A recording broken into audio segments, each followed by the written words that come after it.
दोस्तों, आज हम लोग देखने जा रहे हैं SSC CGL, CHSL, MTS, GD और रेलवे एनटीपीसी टेक्नीशियन और असिस्टेंट लोको पायलट में पूछे जाने वाले साइंस के कुछ महत्वपूर्ण प्रश्न जो हर साल पूछे जाते हैं।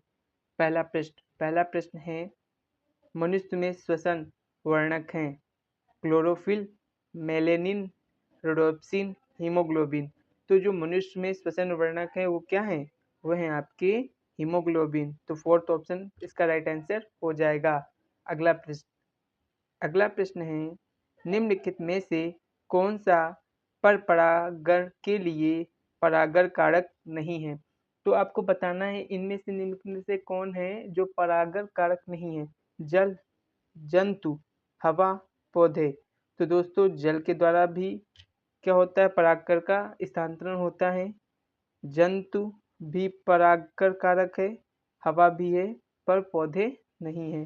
तो ऑप्शन फोर्थ इसका राइट आंसर हो जाएगा। अगला प्रश्न, 20 ओम के दो प्रतिरोध समांतर क्रम में जुड़े हुए हैं और यह संयोजन 40 वोल्ट की विद्युत आपूर्ति विभवांतर से जुड़ा हुआ है। इस परिपथ का प्रतिरोध ज्ञात कीजिए। तो दोस्तों, पता होगा जब दो आपके प्रतिरोध जैसे R1 एंड R2 किसमें हो?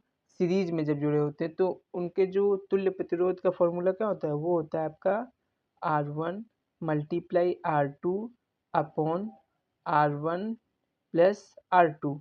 तो यहाँ पे दोनों क्या है? प्रतिरोध सेम है। 20 ओम के, तो 20 गुणे 20 अपॉन 20 प्लस 20। तो आप जब सॉल्व करेंगे तो 400 बटी 40, तो कितना ओम का प्रतिरोध आ जाएगा? तब आपका आ जाएगा 10 ओम। तो इसका राइट आंसर क्या हो जाएगा? Option second. अगला प्रश्न क्या है? अगला प्रश्न है, जब बड़ी मात्रा में का सेवन किया जाता है तो यह उपापचय प्रक्रियाओं को धीमा कर देता है और केंद्रीय तंत्रिका तंत्र को खिन्न कर देता है। इथेनॉल, मेथेनॉल, ब्यूटेनॉल या प्रोपेनॉल। तो आपको बताना है किसका सेवन करने से ये तंत्रिका तंत्र पर विपरीत प्रभाव डालता है। तो वो है एथेनॉल। एथेनॉल का फॉर्मूला क्या होता है? C2H5OH। तो ऑप्शन फर्स्ट इसका राइट आंसर हो जाएगा। अगला प्रश्न है, 4 किलोग्राम वस्तु क्षैतिज रूप से 5 मीटर पर सेकंड की चाल से आगे बढ़ रही है। इसकी चाल को 10 मीटर पर सेकंड तक बढ़ाने के लिए इस वस्तु पर कुल किए जाने वाले कार्य की आवश्यक मात्रा कितनी है? ये आपको बताना है। तो आपको पता होगा जो किया गया कार्य होता है वो ऊर्जा में हुए परिवर्तन के बराबर होता है। तो कार्य कितना करना होगा? कार्य करना होगा ऊर्जा में परिवर्तन। तो ऊर्जा में कितना परिवर्तन हो रहा है? ऊर्जा में परिवर्तन होगा हाफ m। देखो, द्रव्यमान तो सेम ही है लेकिन V1 माइनस V2, तो इनका जो स्क्वायर होगा ये आपका क्या हो जाएगा? ऊर्जा में परिवर्तन हो जाएगा। तो आपको ऊपर कितना हो जाएगा? हाफ, मास कितना दिया है? 4 किलोग्राम, और आपका पहला जो स्पीड है वो दी गई है कितनी? 5 मीटर पर सेकंड, और जो दूसरी 10 मीटर पर सेकंड। तो 10 का स्क्वायर माइनस 5 का स्क्वायर, जब आप इसको सॉल्व करेंगे तब आपका राइट आंसर क्या हो जाएगा? 150 जूल। तो ऑप्शन फर्स्ट इसका क्या हो जाएगा? राइट आंसर हो जाएगा। अगला प्रश्न क्या है? अगला प्रश्न है, निम्नलिखित में से किस तत्व की अंतिम कक्षा में 8 इलेक्ट्रॉन के साथ कुल 3 कोष होते हैं? सल्फर, एल्युमिनियम, आर्गन या फास्फोरस। तो दोस्तों, क्या कहा गया है? 3 कोष हैं। तो 2, 8, और अंतिम कोष में कितने हैं? 8। तो ये किसका है? 8, 8 दूनी 16, 1 17, 1 18। तो 18 किसका परमाणु क्रमांक है? 18 आपका है आर्गन का। तो ऑप्शन थर्ड इसका राइट आंसर हो जाएगा। अगला प्रश्न है, Q1 Q2 आवेश वाले दो कणों को एक दूसरे पर बल F लागू करने के लिए निश्चित दूरी पर रखा जाता है। यह दूरी 1/5 तक कम हो जाती है तो उनके बीच बल कितना होगा? तो दोस्तों, आपको पता होगा कूलॉम्स लॉ के थ्रू इसको हल करना है। कूलॉम लॉ कहता है F बराबर Q1 Q2 upon R square. यहाँ पे इसका कोफिशिएंट। अब F जो है, जो डिस्टेंस है उसके वर्ग क्या है? विद्युत समानुपाती है। अब क्या बताया गया? 1/5 तक क्या हो जा रही? कम हो जा रही है। मतलब F1 अपॉन F2 बराबर क्या हो जाएगा? R1 अपॉन R1/5 इसका स्क्वायर और इसका स्क्वायर। जब आप इसको सॉल्व करेंगे तो इसका राइट आंसर क्या आ जाएगा? इसका राइट आंसर आ जाएगा आपका 25F। तो ऑप्शन फोर्थ इसका राइट आंसर हो जाएगा। अगला प्रश्न क्या है? अगला प्रश्न है गुरुत्वाकर्षण का सार्वभौमिक नियतांक कितना है? तो आपको पता होना चाहिए गुरुत्वाकर्षण का सार्वभौमिक नियतांक है 6.67 इंटू 10⁻11 न्यूटन मीटर स्क्वायर पर किलोग्राम स्क्वायर। तो ऑप्शन थर्ड इसका राइट आंसर हो जाएगा। अगला प्रश्न है सोडियम कार्बोनेट को हाइड्रोक्लोरिक अम्ल के साथ अपक्रिया कराने पर कौन सी गैस उत्पन्न होती है? H2, chlorine, hydrochloride, carbon dioxide. तो कौन सी गैस उत्पन्न होती है? तो आपकी जो गैस उत्पन्न होती है वो होती है कार्बन डाइऑक्साइड। तो इसका राइट आंसर हो जाएगा ऑप्शन फोर्थ। अगला प्रश्न क्या है? अगला प्रश्न है 2 किलो द्रव्यमान की एक वस्तु को 20 मीटर पर सेकेंड की शुरुआती वेग के साथ ऊपर की ओर फेंका जाता है। 2 सेकेंड के बाद इसकी एनर्जी मतलब गतिज ऊर्जा क्या होगी? काइनेटिक एनर्जी क्या होगी? तो दोस्तों इसका जो पहले तो फॉर्मूला लगा लेंगे। जो गति का पहला नियम है v=u+at। लेकिन यहाँ पे क्या ऊपर की ओर फेंकी जा रही है, तो यहाँ पे जो a होगा वो -g में हो जाएगा। तो v बराबर क्या हो जाएगा? u-gt। तो यहाँ से आप क्या निकाल लेंगे? उसकी वेलोसिटी। तो इसकी वेलोसिटी क्या हो जाएगी? इसकी वेलोसिटी हो जाएगी u। आपको दिया इनिशियल वेलोसिटी कितनी दी? वो दी है आपकी 20 मीटर पर सेकेंड। g की वैल्यू 10 होती है। अब 2 सेकेंड बाद क्या हो जाएगी? तो ये 2 लिख लिया आपका, तो ये 0 हो जाएगी। और आपको पता होगा कि एनर्जी का फॉर्मूला क्या होता है? वो होता है आपका हाफ mv²। जब v ही 0 है तो जो एनर्जी हो जाएगी वो भी क्या हो जाएगी? वो भी आपकी 0 हो जाएगी। तो ऑप्शन सेकेंड इसका राइट आंसर हो जाएगा। अगला प्रश्न क्या है? अगला प्रश्न है एक गेंद को 10 मीटर की ऊंचाई से गिराया जाता है या जमीन से टकराती है और 2.5 मीटर की ऊंचाई तक उछलती है।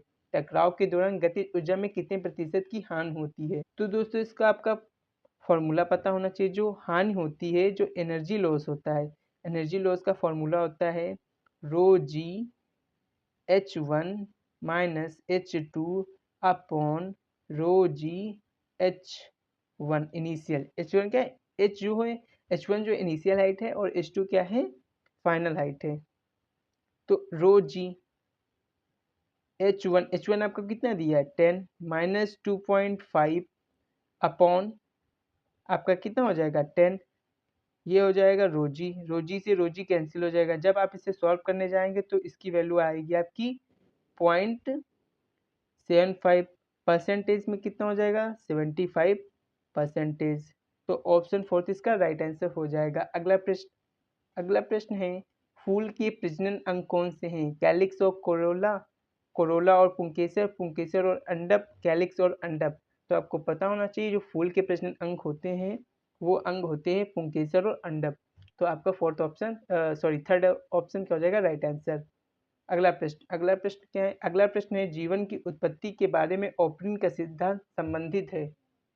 तो ओपरिन का सिद्धांत जो किससे संबंधित है? रासायनिक विकास से, जैविक विकास से, भौतिक विकास से या कृत्रिम विकास से? तो जो ओपरिन साइंटिस्ट थे इनका जो सिद्धांत है वो रासायनिक विकास से संबंधित है। तो ऑप्शन फर्स्ट इसका राइट आंसर हो जाएगा।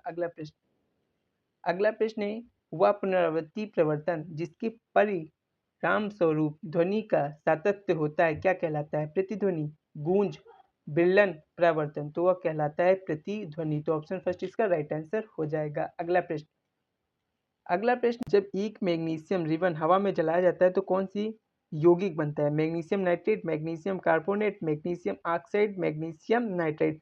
तो जब मैग्नीशियम और ऑक्सीजन एक दूसरे से क्या करेंगे? रिएक्शन करेंगे, तब आपका बन जाएगा मैग्नीशियम ऑक्साइड। तो ऑप्शन थर्ड इसका राइट आंसर हो जाएगा। अगला प्रश्न है वनस्पति तेल के हाइड्रोजनीकरण में उत्प्रेरक के रूप में निम्नलिखित में से किसका उपयोग किया जाता है? Lead, nickel, hydrogen, helium. तो आपको पता होना चाहिए जो भी वनस्पति तेल है उनके हाइड्रोजनीकरण में हम यूज करते हैं निकिल उत्प्रेरक का। तो ऑप्शन सेकंड इसका राइट आंसर हो जाएगा। अगला प्रश्न है निम्नलिखित में से कौन सा जंतु त्रिकोरकी नहीं है? केचुआ, जेलीफिश, स्कैरिस, फ्लेनेरिया। तो आपको पता होना चाहिए केचुआ भी त्रिकोरकी है, स्कैरिस भी त्रिकोरकी है, प्लेनेरिया भी त्रिकोरकी है। जेली फिश नहीं है। तो इसका राइट आंसर क्या हो जाएगा? इसका राइट आंसर हो जाएगा ऑप्शन सेकंड। तो ये इसका राइट आंसर हो गया। अगला प्रश्न क्या है? अगला प्रश्न है, लोहे को कठोर और मजबूत बनाने के लिए निम्नलिखित में क्या मिलाया जाता है? जिंक, तांबा, कार्बन और सोडियम। तो जो लोहा है उसको मजबूत बनाने के लिए हम इसमें क्या मिला देते हैं? कार्बन मिला देते हैं। तो ऑप्शन थर्ड इसका राइट आंसर हो जाएगा। अगला प्रश्न है, निम्नलिखित में से कौन सा परजीवी के रूप में पौधों से पोषण प्राप्त करता है? मलेरिया परजीवी, ब्रायोफाइलम, जू या अमरबेल। तो जो अमरबेल है वो क्या करता है? पौधों से पोषण प्राप्त करता है, जो एक प्रकार का परजीवी है। अगला प्रश्न क्या है? धातु ऑक्साइड जो दोनों अम्ल और क्षार के साथ क्रिया करते हैं उन्हें क्या कहा जाता है? अम्लीय ऑक्साइड, तटस्थ ऑक्साइड, उभयधर्मी ऑक्साइड, क्षारीय ऑक्साइड। तो उन्हें क्या कहते हैं? हम उन्हें कहते हैं उभयधर्मी ऑक्साइड। तो ऑप्शन थर्ड इसका राइट आंसर हो जाएगा। अगला प्रश्न है, यदि हम अनुप्रस्थ काट क्षेत्र को स्थिर रखकर एक तांबे के तार की लंबाई को दुगना करते हैं तो इसका प्रतिरोध कितने गुना बढ़ जाता है? तो आपको फॉर्मूला पता होना चाहिए। जो प्रतिरोध का फॉर्मूला होता है वो होता है R equal to rho L upon A. अब यहाँ पे क्या किया गया? देखिए आर क्या है? लेंथ के अनुक्रमानुपाती है। अगर आर एल बढ़ेगा तो आर भी बढ़ेगा। अब यहाँ पे एल क्या किया गया है? 2 टाइम्स किया गया है। तो आपका आर भी कितने टाइम्स हो जाएगा? वो भी आपके 2 टाइम्स हो जाएगा। तो ऑप्शन फोर्थ इसका राइट आंसर हो जाएगा, दुगना। अगला प्रश्न क्या है? अगला प्रश्न है आपका, क्षारीय धातुओं को आधुनिक आवर्त सारणी में किस समूह में रखा गया है? दूसरी, 18वीं, तीसरे, पहले। तो जो पहला समूह है या दूसरा समूह है, कौन सा समूह है? पहला समूह। पहले समूह में क्या रखा गया? क्षारीय धातुओं को रखा गया है। तो ऑप्शन फोर्थ इसका राइट आंसर हो जाएगा। और जो ऑप्शन जो फर्स्ट है, जो जिसमें लिखा है दूसरे समूह, तो इसमें किसको रखा गया? इसमें रखा गया क्षारीय मृदा धातुएं। जो मृदा धातुएं होती हैं उनको रखा गया है। तो जो दिया गया प्रश्न है इसका राइट आंसर क्या हो जाएगा? ऑप्शन फोर्थ, पहले समूह। अगला प्रश्न क्या है? अगला प्रश्न है, लेड नाइट्रेट को अत्यधिक गर्म करने पर इससे उत्सर्जित लाल भूरे रंग की गैस का क्या नाम है? Nitrogen dioxide, nitrogen pentoxide, nitrogen oxide या नाइट्रिक ऑक्साइड। तो इससे जो गैस का उत्सर्जन होता है जो रेड ब्राउनिश होती है उसको कहते हैं नाइट्रोजन डाइऑक्साइड। तो ऑप्शन फर्स्ट इसका राइट आंसर हो जाएगा। अगला प्रश्न क्या है? अगला प्रश्न है, रक्त में पाया जाने वाला डॉट डॉट के लिए जिम्मेदार है, मतलब क्या है जो ऑक्सीजन के परिवहन के लिए जिम्मेदार है? डब्ल्यूबीसी, आरबीसी, प्लाज्मा या प्लेटलेट्स। तो आपको पता होना चाहिए जो हमारा रक्त है इसमें जो ऑक्सीजन का परिवहन करता है, ट्रांसपोर्टेशन करता है, वो कौन करता है? वो करता है रेड ब्लड कॉर्पसेस, आरबीसी। तो ऑप्शन सेकंड इसका राइट आंसर हो जाएगा। दोस्तों यहाँ से एक बहुत ही महत्वपूर्ण प्रश्न पूछा जाता है कि इनके लाइफ ड्यूरेशन क्या होता है, इनका जीवन काल। जैसे डब्ल्यूसी का कितना होता है जीवन काल, आरबीसी का कितना होता है, प्लेटलेट्स का कितना होता है? तो डब्ल्यूबीसी का होता है 13 से 20 दिन तक। और जो आपका ये होते हैं आरबीसी, इनका होता है 20 से 120 दिन तक। और जो आपका प्लेटलेट्स होता है इनका होता है 3 से 5 दिन तक। इनको भी याद रखना। अगला प्रश्न क्या है? अगला प्रश्न है, एक ब्लेंड जिसकी हाइड्रोजन आयन सांद्रता 1 × 10⁻⁵ मोल प्रति लीटर है तो इसका पीएच क्या होगा? तो दोस्तों इसको सॉल्व करने के लिए आपको क्या करना होगा? फॉर्मूला याद करना होगा। जैसे पीएच इक्वल टू क्या होता है? पीएच होता है minus log 10 base minus sorry H plus. तो आपका ये फॉर्मूला होता है। तो जब आप इस फॉर्मूले में वैल्यू पुट करेंगे तो आपकी पीएच वैल्यू क्या आ जाएगी? माइनस का लॉग 10 बेस एच प्लस की वैल्यू कितनी दी गई है? 10⁻⁵। तो आपका 5 क्या आ जाएगा? आगे आ जाएगा तो जो पॉजिटिव बन जाएगा। तो पीएच की वैल्यू कितनी आ जाएगी? पीएच की वैल्यू आ जाएगी 5। तो ऑप्शन सेकंड इसका राइट आंसर हो जाएगा। अगला प्रश्न क्या है? अगला प्रश्न है आपका, आधुनिक अवस्था सारणी में परमाणु आकार समूह में नीचे की ओर बढ़ता है क्योंकि नाभिकीय आवेश बढ़ता है, इलेक्ट्रॉन तागने की प्रवृत्ति कम होती है, कोष की संख्या बढ़ जाती है, संयोजकता बढ़ती है। तो इसका राइट आंसर क्या हो जाएगा? इसका राइट आंसर हो जाएगा कोषों की संख्या बढ़ती है। जब आप अवस्था सारणी में ऊपर से नीचे की ओर आते हैं तो कोषों की संख्या बढ़ जाती है। और जब आप बाएं से दाएं ओर जाते हैं तो क्या होता है? बाएं से दाएं ओर जाने पर आपका धात्विक गुण क्या होता है? घट जाता है। और आधात्विक गुण क्या होता है? बढ़ जाता है। अगला प्रश्न क्या है? अगला प्रश्न है आपका, प्रतिरोध आर के एक उपकरण के माध्यम से अपरिवर्ती धारा प्रवाहित होती है, टी समय में इसके द्वारा उत्पन्न ऊष्मा की मात्रा क्या होगी? तो आपको पता होना चाहिए जो एनर्जी होती है वो क्या होती है? पावर इनटू टाइम होती है। आपको पता होना चाहिए P बराबर क्या होता है। P बराबर आपका होता है, और P बराबर क्या होता है, वो होता है VI इंटू टी। और आपका जो होता है ओम्स के नियम के अनुसार V बराबर क्या होता है, IR। तो आप जब इस वैल्यू को यहाँ पे पुट करेंगे तो इसकी जो राइट आंसर क्या आ जाएगा, इसका राइट आंसर आ जाएगा I²RT। तो जो एनर्जी होगी वो किसके इक्वल टू हो जाएगी, वो हो जाएगी I²RT। तो ऑप्शन थर्ड इसका, तो इसमें दोस्तों ऑप्शन ही नहीं है। ऑप्शन फोर्थ में I⁴ करके इसका राइट आंसर क्या हो जाएगा, फोर्थ ऑप्शन। तो अगला प्रश्न क्या है, अगला प्रश्न है आपका,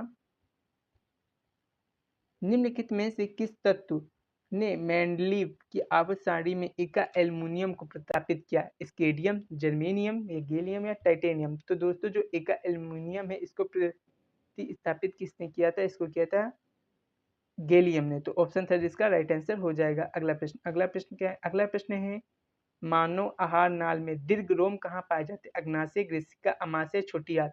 तो जो दीर्घ रोम है ये आपकी छोटी आंत में पाए जाते हैं, स्मॉल इंटेस्टाइन। अगला प्रश्न क्या है, तो दोस्तों अगला प्रश्न है आपका, एक तत्व एक्स क्लोरीन के साथ मिलकर एक यौगिक HCl बनाता है। तत्व एक्स को आवर्त सारणी के बाईं ओर रखा गया है, निम्नलिखित में से कौन सा कथन तत्व एक्स के लिए सही है। पहला ऑप्शन है, इसमें एक संयोजी इलेक्ट्रॉन है, या एक धातु है और ठोस है, या एक अधातु है और गैस है, इसमें 5 संयोजी इलेक्ट्रॉन है। तो दोस्तों जब आप इसे पढ़े होंगे तो आपको पता चला होगा इसमें एक संयोजी इलेक्ट्रॉन भी होता है, ये एक धातु है और ठोस है, या एक अधातु और गैस। ये गलत, क्योंकि पहले ही बता दिया गया ये बाईं ओर है, और बाईं ओर क्या रहती है, धातुएं हैं। इसमें 5 संयोजी इलेक्ट्रॉन है, इसके बारे में कोई बात कही नहीं गई है कि कितने इलेक्ट्रॉन है, तो ये भी ऑप्शन गलत मान के चलेंगे। तो इसका राइट आंसर क्या हो जाएगा, इसका राइट आंसर हो जाएगा आपका ऑप्शन सेकेंड 1 एंड 2। तो दोस्तों इसी के साथ वीडियो समाप्त होती है। वीडियो को ज़्यादा से ज़्यादा लाइक करें, शेयर करें, सब्सक्राइब करें। थैंक यू दोस्तों।